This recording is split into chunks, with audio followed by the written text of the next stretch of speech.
Hello everyone, how are you all doing? I hope all of you are doing great. So, as you all know, we are doing chapters from your class 6 new NCRT for social science. We have already completed two chapters. We are doing chapter number 3. Part 1 इसका already हम cover कर चुके हैं. We are doing part 2 in this video. Okay, so let's see what we have already done. So, chapter 1, chapter 2 already completed. We are doing part 2 of chapter number 3. सभी chapters के links description box में है और यहाँ आई button पे click करके भी आप सभी चैप्टर्स देख सकते हैं। इसका पार्ट 1 भी देख सकते हैं और उसके बाद पार्ट 2 के साथ कंटिन्यू करेंगे। सो हम लैंडफॉर्म्स के बारे में पढ़ रहे थे। 3 टाइप के लैंडफॉर्म होते हैं, माउंटेन, प्लेट्यूज एंड प्लेन्स। सो हमने माउंटेन अभी फर्स्ट टॉपिक ही कवर किया था फर्स्ट पार्ट में, उसका भी एक छोटा सा पार्ट रह गया है जो पहले देखेंगे, फिर हम प्लेट्यूज और प्लेन्स वाला टॉपिक करेंगे। ओके, सो देखिए यहाँ क्या दिया हुआ है, let's explore these images. Figure 3.6 on page 50 depict a few challenges that people living in mountains may face. Discuss them in groups in the class and write one paragraph on each. Also discuss why, despite many such challenges, people still choose to live in the mountains. यहाँ पर figure दिया गया है, life in the mountains has definite positives from pure air to the beautiful scenery. It also involves potential challenges, both natural and human made, some of which are depicted in these pictures. ये जो pictures हैं इसमें mountain regions में कौन कौन सी problems आती हैं, कौन कौन सी चैलेंजेस हैं, उसके बारे में बताया गया है। आपको एक एक प्रॉब्लम्स को डिस्कस करना है, कुछ लाइनें लिखनी है उसके ऊपर और आपको ये बताना है कि इतने प्रॉब्लम्स होने के बाद भी लोग माउंटेन रीजन में क्यों रहते हैं। जैसा कि इस इमेज में बताया गया है कि यहाँ पर प्योर एयर मिलता है माउंटेन रीजन में, यहाँ का ब्यूटीफुल सीन है, राइट। इसके अलावा क्या क्या चैलेंजेस हैं तो एक एक करके हम देखते हैं। पहला दिया है flash flood, a sudden local flood often caused by cloud burst. Cloud burst मतलब होता है बादल फटना, मतलब एकदम से बहुत तेज बारिश आ जाना। तो किसी एक पर्टिकुलर लोकल जगह पर किसी एक रीजन में बहुत तेज बारिश अचानक से आ जाए तो वो फ्लड जैसी सिचुएशन, बाढ़ जैसी सिचुएशन क्रिएट कर देता है। So a flash flood is a term we use to describe a flood that happens very quickly in low lying land and it's usually caused by very heavy rains. तेज बारिश की वजह से अचानक से बहुत ज्यादा पानी आ जाए तो लो लाइंग एरिया जो होते हैं, निचले एरियाज जो होते हैं, वहां पे पानी जमा हो जाता है और फ्लड जैसी सिचुएशन हो जाती है। फिर है landslide. A landslide is a large amount of earth, rock and other material that moves down a steep slope. The sudden collapse of a mass of earth और rock from a mountain side. किसी भी slope वाली जगह पर, ढलान वाली जगह पे, चाहे वो माउंटेन का साइड हो, बहुत सारी मिट्टी पत्थर एक साथ इस तरीके से गिरने लग जाए लगातार तो उसे हम कहते हैं landslide. Okay, it happens when a layer of earth और rock separate from the layer below it. जब ऊपरी लेयर नीचे वाली लेयर से अलग होने लगती है किसी भी कारण से, चाहे वो अर्थक्वेक हो, भूकंप आ जाए, अर्थ शेक करे, या वल्केनोज हो, है ना, जिसमें ज्वालामुखी जब फटता है तो वहां पर बहुत सारा डिस्टर्ब हो जाता है वहां का पर्टिकुलर रीजन, तो जिस वजह से मिट्टी ढीली हो जाती है और गिरने लगती है तो उसको हम लैंडस्लाइड बोलते हैं। तो ये भी एक चैलेंज है। फिर है अनकंट्रोल्ड टूरिज्म। टूरिज्म क्या होता है? टूरिज्म आप सभी लोग जानते होंगे, जब हम किसी पर्टिकुलर प्लेस पर घूमने जाते हैं टूरिस्ट लोग तो उसे हम टूरिज्म कहते हैं, है ना। सो टूरिज्म तब तक ही ठीक है जब तक कि हम उस जगह की पर्टिकुलर जहां हम घूमने जा रहे हैं उस जगह के नेचुरल एनवायरनमेंट को नुकसान ना पहुंचाए। लेकिन जब ये अनकंट्रोल हो जाता है, नहीं संभलने लायक रहता है, तो अनकंट्रोल्ड टूरिज्म कहा जाता है। It poses a great threat to natural resources and leads to considerable impact on the environment. ये बहुत ज्यादा वहां के नेचुरल एनवायरनमेंट को लॉस पहुंचाता है और ये बहुत बड़ा खतरा बन जाता है। It also puts a strain on water resources and can force local population to compete for the use of critical resources. जो भी वहां पर चीजें पाई जाती हैं, रिसोर्सेज पाए जाते हैं प्रकृति के द्वारा, तो उस पे प्रेशर आता है। प्रेशर कैसे? कि ज्यादा लोग जाएंगे तो उसको यूज करेंगे तो लोकल पीपल के लिए वहां पर वो चीज कम बच जाएगी, है ना। तो इस तरीके का अनकंट्रोल टूरिज्म का नेगेटिव इम्पैक्ट होता है। फिर एवलांच, ये क्या होता है? The sudden fall of snow, ice और rock from a mountain side often occurs when the snow starts melting.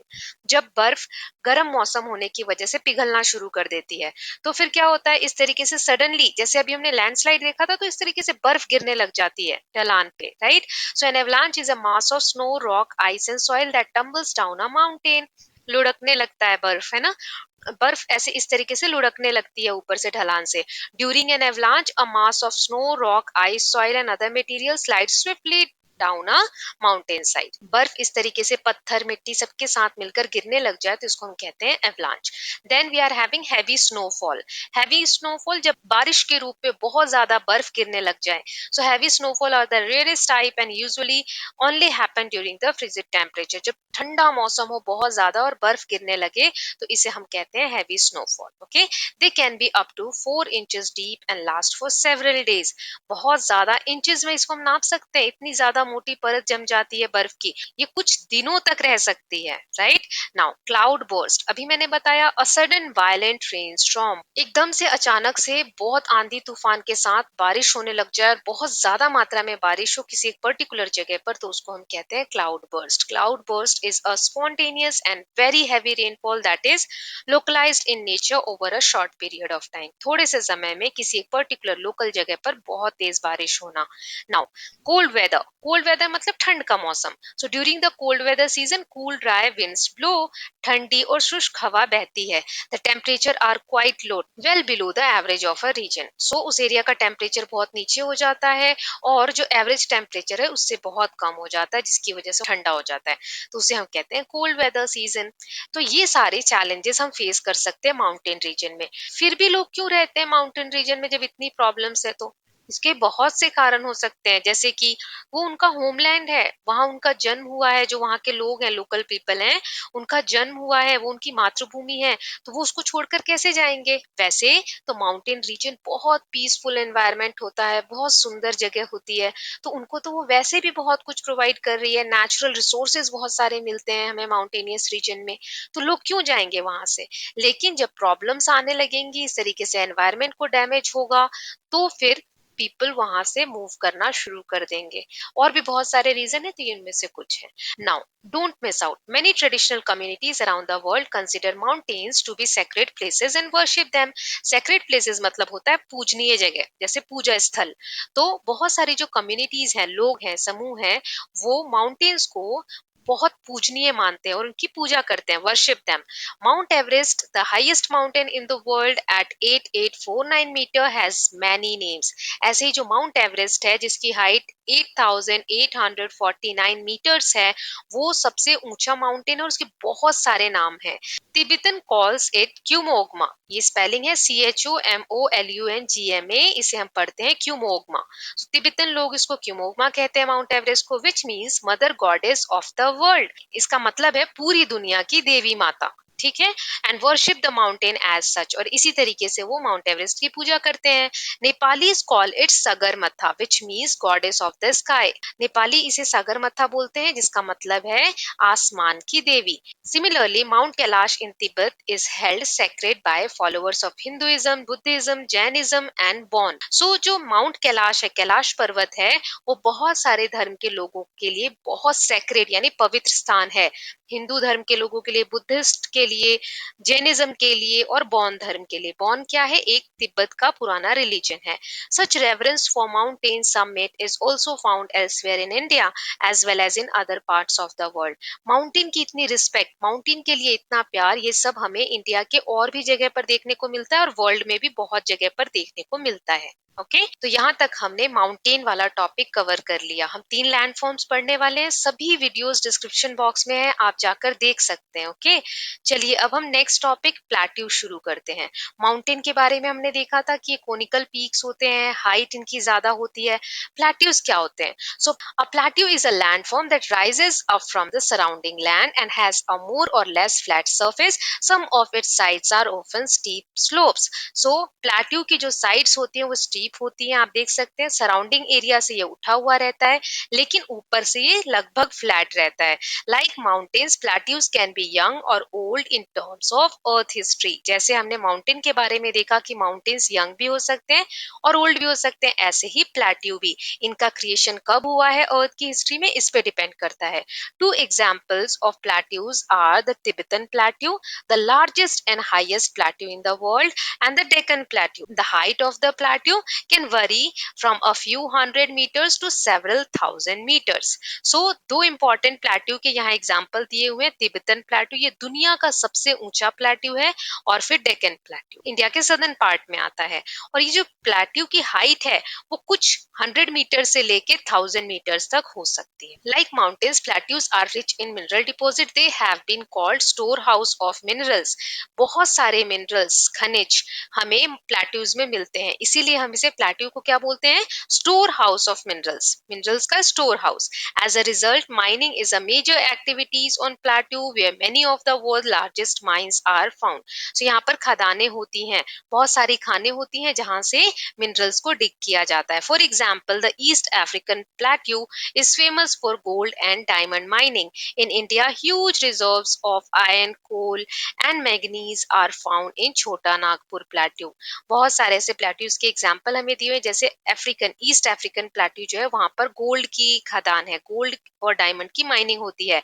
ऐसे इंडिया का जो छोटा नागपुर प्लेट्यू है, छोटा नागपुर रीजन में, वहां आयरन की, कोल की और मैंगनीज की डिगिंग होती है, या फिर कह सकते हैं एक्सट्रैक्शन होता है। ओके, नेक्स्ट दिया है, don't miss out, the Tibetan plateau has an average altitude of 4500 metre, which explains why it has been nicknamed the roof of the world. From east to west, it is nearly 2500 kilometer long, the distance from Chandigarh to Kanyakumari. अब Tibetan plateau की जो average altitude, altitude मतलब last video में मैंने बताया था height, है ना, सो 4500 मीटर है। आप यहाँ इमेजेस देख सकते हैं, और इसका निकनेम क्या है, रूफ ऑफ द वर्ल्ड, क्योंकि इसकी हाइट बहुत ज्यादा है तो इसको रूफ ऑफ द वर्ल्ड कहा जाता है। और इसकी जो एक्सटेंट है 2500 किलोमीटर में ये फैला हुआ है, जो कि चंडीगढ़ और कन्याकुमारी के बीच का डिस्टेंस जितना है उतना ही है। Deccan plateau of central and south India is one of the oldest plateau in the world, form through volcanic activity millions of years ago. So Tibetan plateau के बारे में जान लिया, एक हमने देखा था डेक्कन प्लेट्यू, है ना, तो ये रहा डेक्कन प्लेट्यू का एग्जांपल। ये इंडिया के सदर्न पार्ट में आता है और सेंट्रल पार्ट में, यहाँ आप देख सकते हैं येलो कलर से जो पोर्शन हाईलाइटेड है, ये सारा वोल्केनिक एक्टिविटी के थ्रू बना है, वोल्केनोज के थ्रू बना है, जो मिलियंस ऑफ ईयर्स अगो हुए हैं, और उसकी वजह से यहाँ पर हमें प्लेट्यू देखने को मिलता है। ये है डेक्कन प्लेट्यू अपना। Now the plateau environment is very diverse across the world. Many plateaus have a rocky soil which makes them less fertile than plain. See next section. अभी हम देखेंगे कि जो प्लेट्यू का रीजन है, पहाड़ी एरिया होता है, यहाँ पत्थर बहुत ज्यादा होते हैं, इसलिए खेती इतनी पॉसिबल नहीं है, right, and therefore have less favorable to farming. खेती इतने अच्छे से नहीं हो सकती। An exception is that of lava plateau that is formed through volcanic activity, as they often have a thick black soil. इसके exceptions है, कैसे, जो लावा प्लेट्यू होते हैं, लावा जो वोल्केनो के थ्रू अर्थ के अंदर से जो मैग्मा बाहर निकलता है लिक्विड अवस्था में, वो जब बाहर आकर फैल जाता है और सूख जाता है, उसे हम लावा बोलते हैं। सो लावा के थ्रू जो मिट्टी क्रिएट होती है वो बहुत उपजाऊ होती है, जैसे कि black soil. Okay, then plateaus are also home to many spectacular waterfall. बहुत सारे झरने देखने को हमें प्लेट्यूज में मिलते हैं। The Victoria Fall on Zambezi River in Southern Africa, the Hundru Falls on the Subarnarekha River in Chota Nagpur Plateau, and Jog Fall on the Sharavati River in Western Ghat are a few such waterfalls. ऐसे ही कुछ important झरनों के नाम दिए हैं, जैसे कि Subarnarekha river पे है हुंद्रू फॉल, जाम्बेजी रिवर जो साउथ अफ्रीका में है, विक्टोरिया फॉल है उस पे, और ऐसे ही जोग फॉल जो है वो शारावती रिवर पे है। नोखाली कई फॉल देख सकते हैं, drop down 340 metres from Cherrapunji plateau in Meghalaya. 340 metres की हाइट से ये नीचे गिरता है, और ये कहाँ पर है, चेरापूंजी, जो कि मेघालय में है। ओके, चेरापूंजी प्लेट्यू में है, इसका नाम है नोखाली कई फॉल। तो इसके साथ हमने अपना प्लेट्यू टॉपिक कवर कर लिया। अब लास्ट टॉपिक इस चैप्टर का बचता है प्लेन्स। तो दो लैंड फॉर्म हमने कवर कर लिए, mountains and plateaus. Now let's read about plains. जैसे माउंटेन और प्लेट्यू की हाइट थी, वैसी हाइट नहीं होगी, ये सी लेवल के बिल्कुल पास में रहेगा, है ना। So plains are landforms that have an extensive flat और जेंटली अंड्यूलेटिंग सरफेस। अंड्यूलेटिंग मतलब ऊबड़ खाबड़ नहीं है ज्यादा, जैसे माउंटेन सरफेस होता है, स्मूथ है, प्लेन है, लगभग है तो ऊबड़ खाबड़ लेकिन इतना ज्यादा नहीं है। They do not have any large hills or deep valleys. They are generally not more than 300 meters above the sea level. Okay, sea level क्या होता है? The average level of surface of these oceans, also called mean sea level. समुद्र तल, सी level मतलब समुद्र तल, जहां पर ओशन का सरफेस है, वहां से कोई ऊंचाई अगर हम ऊपर नापते हैं तो उसको बोलते हैं सी लेवल से इसकी ऊंचाई इतनी है। ओके, अब सी लेवल के लगभग लगभग 300 मीटर तक ज्यादा से ज्यादा ये हो सकता है, इससे ऊंची इसकी हाइट नहीं होती है, right. Flood plains are one of the type of plains formed by rivers originating in mountain ranges where they collect particles of rock, sand and silt called sediments. So sediments क्या है? जब नदी पहाड़ों से बहकर आती है तो वो अपने साथ इतना फोर्स होता है कि कंकड़ पत्थर बहाकर लाती है, और वो कंकड़ पत्थर पूरे रास्ते घिसते हुए जाते हैं, टूटते हुए जाते हैं, उसी को हम सेडिमेंट्स कहते हैं। और ये रॉक, सैंड और सिल्ट साथ में आकर नदी के साथ, और जो निचला एरिया आता है, ये प्लेन वाला एरिया आता है, वहां पे डिपोजिट करती जाती है नदी को, आती है लेयर के ऊपर लेयर, और इस तरीके से प्लेन्स डेवलप होते हैं, इसे कहते हैं flood plains. These sediments are carried all the way to the plains where the river deposit them, make the soil very fertile. As a result, these plains are ideal for growing crops of all kind, and agriculture is a major economic occupation in this landform. Plains also support a variety of flora and fauna. So ये sediment deposit होते हैं, इसे flood plain बनते हैं, और ये बहुत उपजाऊ जमीन होती है, यहाँ पर बहुत सारी फसल उगाई जाती है। So agriculture यहाँ की इकोनॉमिक एक्टिविटी का मेजर इंपॉर्टेंट पार्ट है। ओके, नाउ इस रीजन में बहुत सारे फ्लोरा और फोना की वैरायटी पाई जाती है। फ्लोरा यानी प्लांट लाइफ, और फोना यानी एनिमल लाइफ, ये सब मैं आपको बता चुकी हूँ। अब लाइफ इन प्लेन्स, प्लेन्स के जो रीजन है वहां पर लोग कैसे रहते हैं, क्या क्या चीजें करते हैं। So let's read. Thousands of years ago, the first civilization developed around river in fertile plain. In our times too, a large part of world's population lives in plain. सबसे पहले हजारों साल पहले जो पहली सभ्यता डेवलप हुई मतलब जो शुरुआत हुई लोगों की, तो वो नदी के किनारे ही रहने शुरू हुए। क्यों? क्योंकि वहां उनको आसानी से पानी मिलता था, पानी नहीं मिलेगा तो कैसे रहेंगे। और जो प्लेन था वहां का आसपास का नदी के किनारे का, वो बहुत फर्टाइल था। फर्टाइल मतलब उपजाऊ, इसीलिए लोग वहां सेटल हुए। आज भी दुनिया की बहुत सारी पॉपुलेशन नदी के किनारे या प्लेन रीजन में ही रहती है। About 40 crore people, more than one fourth of total Indian population, live in India's Ganga plain, often called the Gangetic या Gangetic plain। जो गंगा का प्लेन है वहां पर अभी भी 40 करोड़ लोग रहते हैं, लगभग one fourth of the total population of India. India के टोटल पॉपुलेशन की एक चौथाई हिस्सा अभी भी गंगा प्लेन में रहते हैं। As with many other plains of the world, the major occupation of people in this region include river fishing and agriculture. So जो इस एरिया में लोग हैं, पूरी दुनिया में जो नदी के किनारे रहने वाले लोग हैं, प्लेन रीजन में रहने वाले लोग हैं, उनका मेन काम क्या होगा? खेती बाड़ी करना, क्योंकि यहाँ की उपजाऊ मिट्टी होती है, और फिशिंग करना, मछलियां पकड़ना, राइट। ऐसे ही इंडिया में भी है। Food crops such as rice, wheat, maize, barley and millets are grown. So ये सारी क्रॉप्स यहाँ पर उगाई जाती हैं। Fibre crops such as cotton, jute and hemp are also grown in Gangetic plain. Cotton यानी कपास की खेती, जिससे हमें कॉटन रुई मिलती है, जूट की खेती, और हेम्प होता है भांग की खेती। तो ये सब गंगेटिक प्लेन में हमें देखने को मिलता है। Traditional agriculture has been mostly rain fed, that is water through rainfall. यहाँ पर जो खेती की एक परंपरा चली आ रही है, एक ट्रेडिशन जो चला आ रहा है, उसके अनुसार यहाँ पे मेन खेती जो होती है वो रेन वाटर पे डिपेंडेंट होती है। बारिश के थ्रू ही पानी सप्लाई किया जाता है। In recent decades however, agriculture has turned to irrigation with water brought to the fields through network of canals or pumped from ground water. अब पिछले कुछ डेकेड्स में, डेकेड्स मतलब होता है 10 साल, ठीक है, तो पिछले कुछ दशकों में हम देख सकते हैं कि इरिगेशन यानी सिंचाई के साधन आ गए हैं, जिसमें ग्राउंड वाटर को बोरवेल के थ्रू एक्सट्रैक्ट किया जाता है, कैनाल्स के थ्रू खेतों तक पहुंचाया जाता है। पहले सिर्फ पूरी तरीके से रेन वाटर पे डिपेंडेंट थे। While irrigation has increased agriculture production, it has also contributed to depletion और decrease in groundwater। अब सिंचाई के साधन हो गए हैं, इरिगेशन मतलब सिंचाई के साधन जब हो गए हैं, तो खेतों में उपज तो बहुत ज्यादा हो गई है, क्योंकि अब पानी आसानी से मिलता है पौधों को। लेकिन इसके कारण क्या हुआ है? ग्राउंड वाटर से जो हम पानी निकालते हैं बोरवेल के थ्रू, बोरिंग के थ्रू, वो पानी बहुत ज्यादा वेस्ट हो रहा है, जो धरती के नीचे बहुत कम होता जा रहा है। डिक्रीज मतलब होता है कम होना, या डिप्लीट मतलब होता है खत्म होना। So this present a challenge for the future of agriculture in the region. इस एरिया में खेती आगे के समय में प्रॉब्लम बनती जाएगी। क्यों? जब ग्राउंड वाटर ही कम होता जाएगा तो खेती करना कितना टफ हो जाएगा, फिर बोरवेल से निकाल ही नहीं पाएंगे, सिंचाई में प्रॉब्लम आएगी। इसी के साथ साथ some of other problems affecting the Ganga plains include high pollution and population. और भी बहुत सारी प्रॉब्लम्स हैं, जैसे कि गंगा प्लेन में पॉपुलेशन यानी जनसंख्या बहुत ज्यादा है, जिसकी वजह से और भी समस्याएं समस्याएं होती हैं।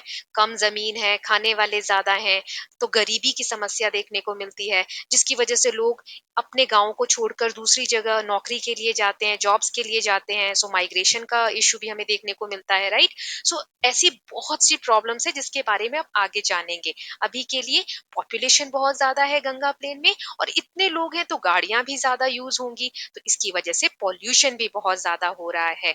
Weather in mountain ranges or plains, river around the world have carried immense cultural values.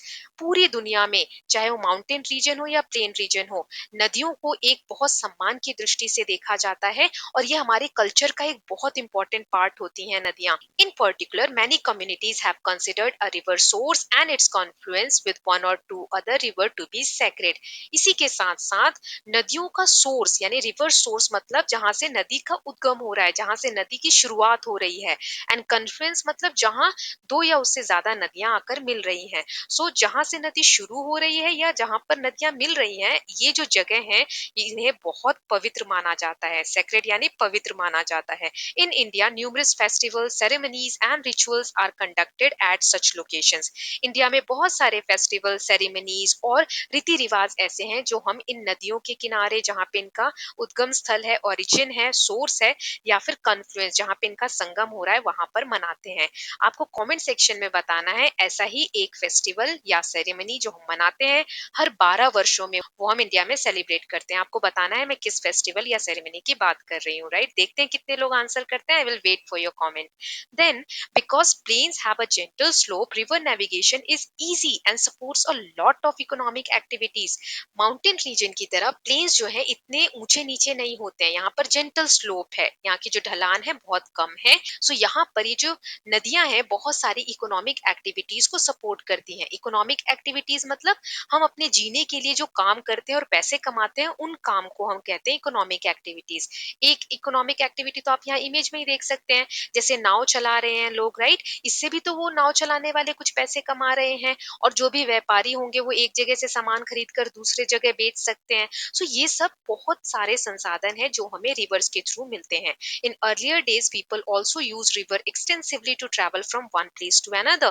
Even today, there are stretches along the Ganga where people prefer to use boats to move around. पहले के समय में लोग एक जगह से दूसरी जगह जाने के लिए इन्हीं नदियों के सहारे जाते थे, एक जगह से दूसरी जगह नावों का यूज करके। आज के समय में भी गंगा नदी के किनारे बहुत सी ऐसी जगह है जहां लोग इन्हीं नाव को यूज करके एक जगह से दूसरी जगह जाते हैं।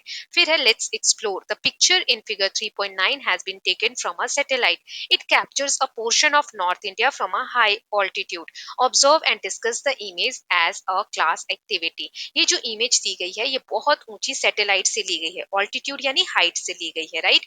सैटेलाइट बहुत ऊपर होता है, जो कि वहां से इमेज अगर ले तो इस तरीके से हमें ऊपर का व्यू दिखता है।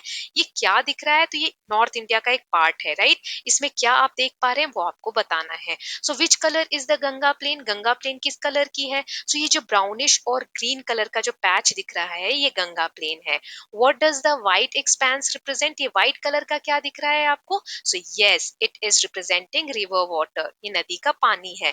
Then what does the brown expanse at the bottom left of the image represent? ये ब्राउन कलर क्या रिप्रेजेंट कर रहा है? So it is representing the sediments deposited by river. These plains are formed bye deposition of sediments brought down by reverse. ये जो नदी द्वारा बहाकर लाई गए सेडिमेंट्स है उसके डिपोजिशन से जो यहाँ प्लेन बना है उसको ये ब्राउन पैच रिप्रेजेंट कर रहा है। Okay, now next question is let's explore. Use the colour code in figure 3.8 to add a landform to each name. For instance Tibetan plateau, Rocky range, Nile plain. You do not have to remember the names in this map.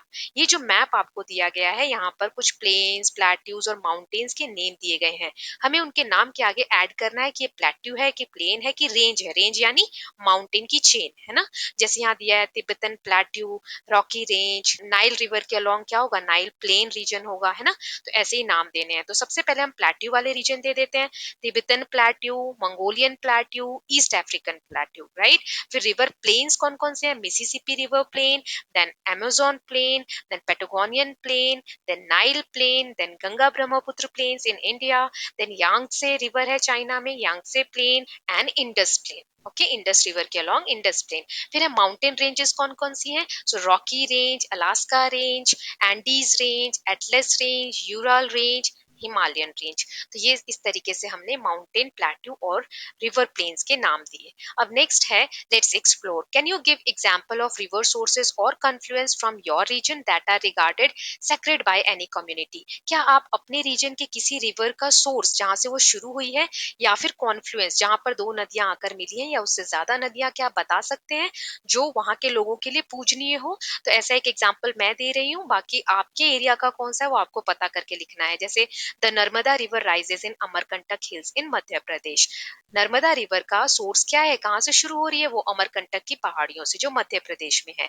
Then visit a nearby river and observe all activities there whether economic और cultural, note them down and discuss with your classmates. आपको अपने आसपास जो भी river है वहां पर visit करना है और देखना है कि वहां पर कौन कौन सी इकोनॉमिक या कल्चरल एक्टिविटीज हो रही हैं और उसको डिस्कस करना है।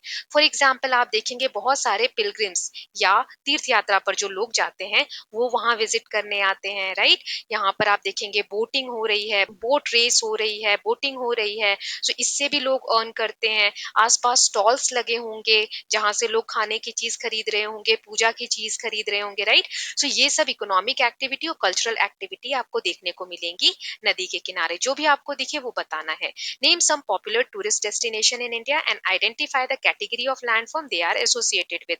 कुछ टूरिस्ट डेस्टिनेशन के नाम बताने हैं और किस लैंडफॉर्म में ये बने हुए हैं वो भी बताना है। जैसे मैं यहाँ दो एग्जांपल देती हूँ। पहला है एलोरा केव्स औरंगाबाद। औरंगाबाद में एलोरा केव्स हैं। ये माउंटेन्स एंड प्लेट्यूज लैंडफॉर्म की कैटेगरी में आते हैं। देन डल लेक श्रीनगर, ये माउंटेन्स एंड वैलीज की कैटेगरी में आते हैं। ओके, ऐसे ही कोई और एग्जांपल आप चुन के लिख सकते हैं। Okay students, so with this we have completed part 2 of this chapter. Let us just quickly summarise all the points which we have learned in this video. जो भी हमने अभी तक पढ़ा है इस चैप्टर में वो एक बार समरी देख लेते हैं।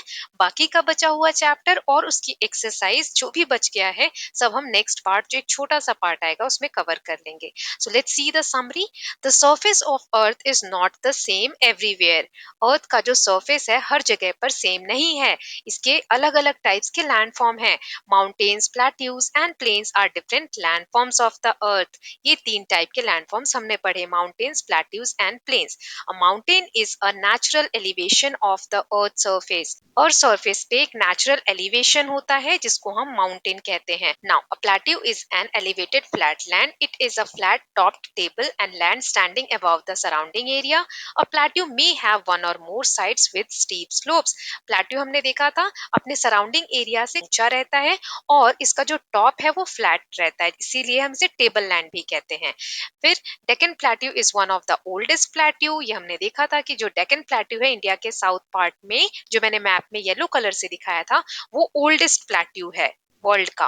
और तिब्बत प्लेट्यू को हमने देखा था highest plateau in the world है, इसलिए इसे रूफ ऑफ द वर्ल्ड भी कहा जाता है। फिर हमने देखा था plains are generally stretches of flat land. They are not very high from the sea level. Sea level से इनकी हाइट ज्यादा नहीं होती है।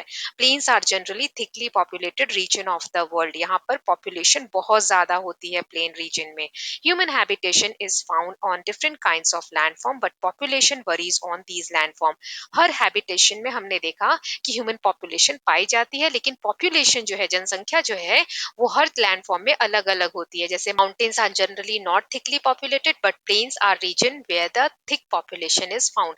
माउंटेन रीजन में पॉपुलेशन ज्यादा नहीं होती है लेकिन प्लेन रीजन में पॉपुलेशन ज्यादा होती है। ओके, सो इसके साथ हमने सभी इंपॉर्टेंट पॉइंट्स की समरी देख ली। अब नेक्स्ट पार्ट, जो कि पार्ट 3 लास्ट पार्ट होगा इस चैप्टर का, हम बचा हुआ चैप्टर भी कवर कर लेंगे और इसके क्वेश्चन आंसर भी सॉल्व कर लेंगे। I request you all, please go through all the videos and the links are given in the description box. So please go ahead and watch all those chapters. I hope you like this video. If you do so, please like and share it, and don't forget to subscribe Kalyan TV channel for more such videos. Thank you so much.